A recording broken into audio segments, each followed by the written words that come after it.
जीवन दर्शन।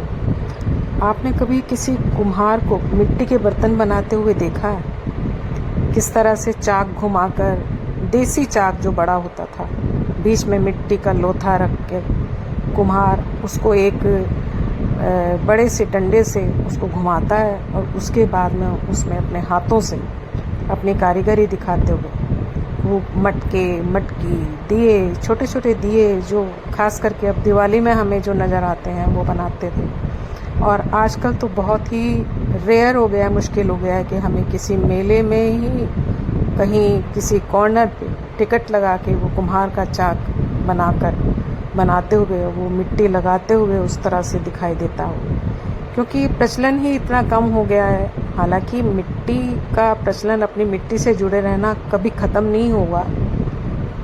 यहाँ तक कि बच्चे आजकल क्या करते हैं ना, छोटे छोटे खिलौनों में अपने चाक बनाते हैं, चाक में मिट्टी बनाते हैं, लेकिन मिट्टी का सही रेशो और चाक का सही रेशो घूमना धीरे धीरे ही आ पाता है।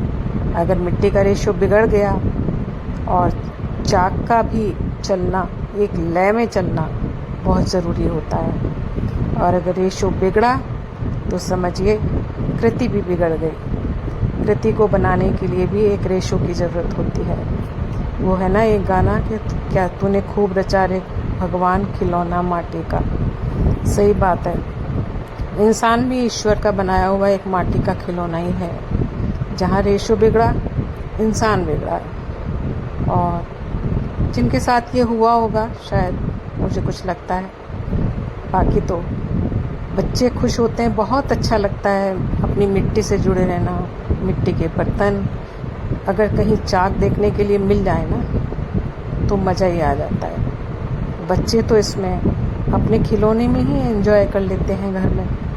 कहाँ मिलता है वो कुम्हार, वो चाक। जब दिए मिट्टी के दिखाई देना तो समझ लेना वो जीवन दर्शन